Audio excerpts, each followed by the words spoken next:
This is my grandpa's geocaching talk show. Welcome to Worldwide Geocaching Podcast, brought to you by My Podcast Radio. I'm your host, HikerJames52 CrazyCritter66 from the studio in Naples, Golden Gate, Florida.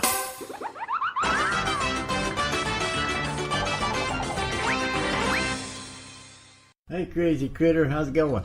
I'm alive. I'm alive too. Yep. Hey, welcome to our show today. We're on episode 12 of Worldwide Geocaching Podcast. Awesome. Yeah, we're getting there. That's 3 months. You. Don't seem like that long. No, not at all. Neither does this 30 minutes we're putting into it. That don't seem that long anymore. It just kind of goes real fast. When you have something to talk about. Oh, yeah. Tonight.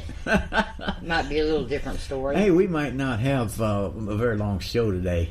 We didn't go geocaching, so we don't have no stories. And nobody's sending us any stories. Bummer. Where's your stories at? Listeners, gonna have to sing a song. No, you're the star tonight. You sing the song. I'm not singing no song. Hey, we got a winner, though. Yes, we do. Yeah, for our March challenge. Yeah. Well, we'll just go ahead and talk about that. Sounds good. All right. So the winner that we have for our March challenge, which was a simple one because we only had a couple weeks to go in this month. So we made it simple, and if you find 3 geocaches in this, 2.5 weeks. Yep. If you were the first one to email us about it, you would be a winner of travel tags from Northeast Geocaching Supplies in the UK. Yes. And that would be from Chris Johnson. We have been getting together here quite a bit lately and coming up with these challenges. He's going to pick the next challenge for next month. Yeah. All right. Yeah, because I don't know, what kind of challenges there are, and what we're kind of following them over there, more or less. And they're the ones that's giving them out. So special thanks to them for the travel tags. Yeah, we appreciate all the work that they're doing for us over here. Definitely. The winner for the March challenge, James Stark, a.k.a. Starcatcher, and he is in Toledo, Ohio. Awesome job. Yeah. Way to go there, Starcatcher. Spelled with a K. That's Starka. Got it. Tcher. He used the K for both his last name and catcher. That turned out pretty good. I kind of like that. So you win the travel tag, and we hope you enjoy it and put it out there. And we also hope that you share that winning with all your friends, all your geocaching friends, and all your family and everybody. Post it on your social media that you won and where it came from. That would help a whole lot. I was looking at his profile page on geocaching.com, and I seen this information on there that he had put, and I'm going to read that. And I hope you don't mind, Starcatcher, but this is really cool. He says, in January 2012, I was looking for something to get with my credit card rewards balance. And the item in the catalog that caught my attention most was a GPSR for geocaching. I heard of geocaching years ago, but did not know much of the details. I looked it up on the internet. I found that a few caches were listed as being located in the parking lots of a couple of my favorite restaurants and in my favorite parks. And one was very close to my house, and I had never known of any of these were there. That intrigued me. I thought that this might be interesting to try. I thought that even if I don't do much geocaching, I could use a GPSR to track the distance I walked in when I visit state parks and go on the trails. They are not usually marked with mileage. Also, they often are not maintained and are not marked well, and I often find myself losing the trails and have sometimes gotten confused as to where I was on the map. I thought at least I could use this device to help that from occurring again. So I ordered a GPS-R. Once I started geocaching, I was hooked. There you go. Yeah, I understand that. I think everybody gets hooked on it when they first start. Well, I'll be the first one to say I wasn't so interested in it when I first started. But, I've kind of got to like it now. Well, I was interested in it because it was something new. Yeah. Something I could do. Something I could go to the store and spend my money on. Well, at the time, though, I wasn't much of an outdoorsy person either. Right. But I've gotten to be more of an outdoorsy person since we started. Well, I joined in September 10th, 2011. Mm-hmm. I can remember that by 9/10/11. There you go. Yeah. That's a good way to remember. 9/10/11. And I started out on the free, and the next day I turned around and signed up for premium. Mm-hmm. It hooked you quicker than it did me, but... Yeah, it sure did. It's a fun game. I mean, if you don't know anything about it, go to geocaching.com and you can find information on it there as to what it is, how you do it, just a little bit of everything. I mean, question and answer thing. So just head over to geocaching.com/guide. And it's loaded with all kinds of information, different things you can look for. Starts from the beginning and it'll walk you through it. So that is our main thing that we was on here tonight for, was our challenge giveaway, and we need to see somebody to win the next month. I don't have anything to let you know what it's going to be today, but I'm sure by the end of the month that we'll have the challenge for next month. We should, yeah. All right. So anyway, back to geocaching adventures. There's a new one that just got posted. That was been there a while. I just seen it. I've been following this page for a while and found it interested, so decided to share it.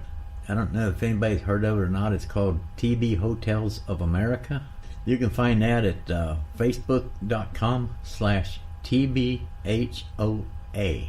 If anybody doesn't know what a hotel is, it's where they put multiple travel bugs in that hotel. They rate people for the best travel bug hotel. I think it's for each month. Got some pictures in there, what they look like. It's really nice. I put it on my webpage, Worldwide Geocaching Podcast group page. You can find that at facebook.com/groups/geocaching podcast. You can join and get a lot of information off of that. Also, you can get some information off of my podcast radio page, which is facebook.com/mypodcastradio. I have another group page. I got all kind of pages, don't I? You have enough? I don't know. It's Anywhere USA Geocaching. Used to be Midwest Ohio while we was living in Ohio, but since we moved to Florida, we expanded. Now it's Anywhere USA Geocaching. You can find that at facebook.com/groups/Anywhere USA Geocaching. Okay, I think that's enough pages for one day. Yeah, you don't want to load them down now. If you lose it, you can go back and listen to it again. But other than that, the one they're talking about here lately is the Barn Door Travel Bug Hotel. And fill in the complement to find the log. And it's blank OOD, blank OB, blank UDDY. Good job, buddy. Good job, buddy. There you go. That's what I was thinking it was. Okay, I'm sitting over here and you keep going on, but I'm thinking, okay, wait a minute. Let me think about what you just said there. Good job, buddy. This cache was built by a fellow cacher, Mark Sheldon, for the Fort Stanton Wild West event 2018. The barns are typically the oldest and biggest buildings to be found on the farm. Many barns were converted into cow houses and fodder processing and storage buildings after the 1880s.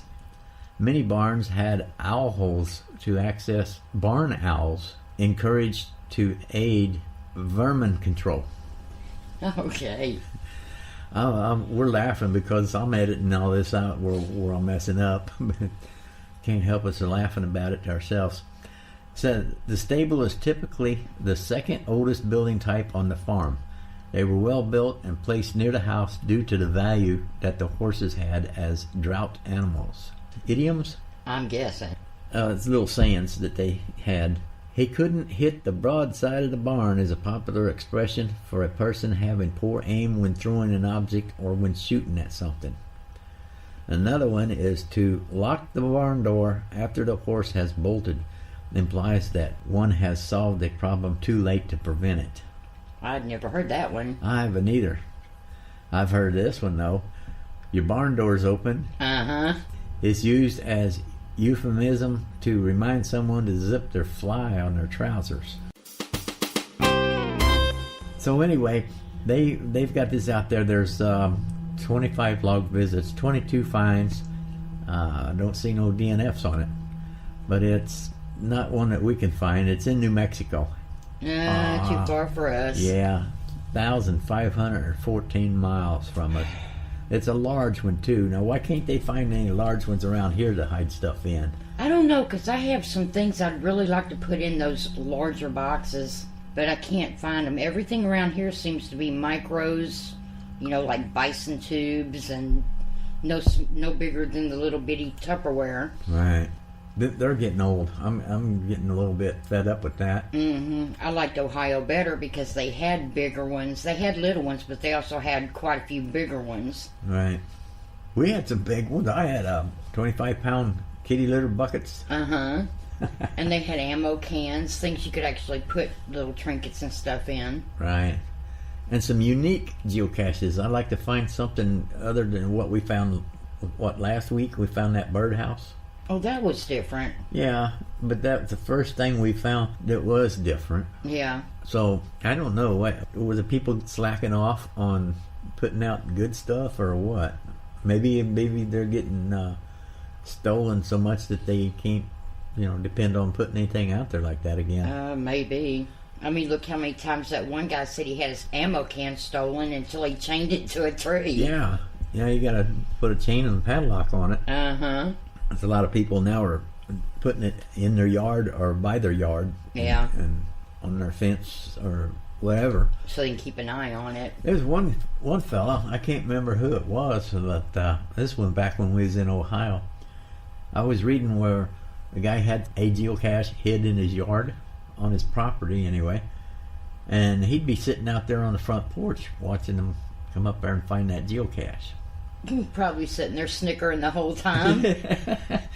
Yeah, but then when they find it, if he sees them find it, he'll holler at them, "Come on up here, and they go up there, and he'd go and bring out some a piece of cake or pie or something and some coffee and chat a while. Sit and talk to him about his geocache. Yeah. Uh-huh. Yeah, I thought that was pretty nice. Oh yeah. Of course, that's something that we could do here, being we don't have anything else to do, but we couldn't be here every time somebody come looking for one. We'd have to sit out there on the porch for the whole daylight to dark thing. Well, that wouldn't leave much room to do anything else, would it? No, it wouldn't. But anyway, I thought that was nice. And that one guy had a lamppost in his yard. And we went to find that one. We was afraid to walk up there in the yard and get it. Oh, yeah. You don't know who, if they really did know it was there or what. But after we did, we went ahead and walked up there in the yard, and we got it. Signed the log and everything. Found out that's where the owner lived. Nice. Yeah. Then that one day, we was looking for one around the Goodwill. Oh, that big box. Big box that you put your stuff in for Goodwill. Yeah. And we're out there looking around that, and somebody driving by, and they're yelling at us. Did you find it yet? Yeah. Found out that was the owner, too. They just happened to be driving by. Anyway, hey, let's take a little quick break. We'll be back after this commercial. E Geocaching Supplies is one of the largest EU suppliers of geocaching and Munsey products. We specialise in retailing geocaching items and Munsey products to the UK and international geocaching and Munsey markets. We stock a full range of geocaching products from geofossils to globetrotter tags and travel twins to exclusive and hard to find geocoins. We also stock a large selection of ready to place caches and an extensive selection of Munsey products. Find us at www.anygeocachingsupplies.co.uk. Alright, check them out and see what they've got. I know they've got a lot of things on their website. All your geocaching supplies. Munsey supplies, they do the Munseys, all the Munseys. Hey, that reminded me, the 3rd of next month, I'm going to start another podcast called Worldwide Munsey. And we're hoping to bring in some listeners on that podcast as well as this one. Our other podcast, it's just took off. It skyrocketed. Geocaching Throwback Thursday. We've only got half as many episodes on that one as we do on this one. And it already has about 4 times the amount of listeners on it. So I don't know if they just like to listen to the old stuff or if they're just not sure that they're getting the right page to listen to us. Anyway, yeah, we pretty much wrap it up for this show. It's not going anywhere if you don't have anything to talk about, and I don't want to keep everybody out there just listening to us stumble around. So we're going to go ahead and end the show a little bit short, just a little bit better than a lengthy, not going anywhere podcast. True. Yeah. All right, so hey, we got a winner. That's what we wanted to do today, was put our winner on there, and appreciate playing that challenge with us. So stay tuned next week. Maybe we might have something next week. What next month's going to bring too, I don't know, but I'm sure we'll have something by the end of the month. We should. Yeah. So hope everybody enjoyed our episode today, and like I say, you can listen to it anytime. Just go to our website where we have all of our podcasts. We have them on about 18 or 19 different platforms now. Something like that, yeah. Yeah, so, but the main platform where you can find everything is Spreaker.com. That's spelled SPREAKER.com/user/Worldwide Geocaching Podcast. And if you got a story, if you got a comment, if you got a question, whatever, you can contact us. We got 3 different ways to contact us for that information or whatever. And that is, send us an email to mypodcastradio2018@gmail.com, or you can send us a personal message on mypodcastradio at facebook.com/mypodcastradio, or you can call us at 239-285-1574. So this is HikerJames52 and CrazyCritter66. We'll see you all next week for another episode of Worldwide Geocaching Podcast.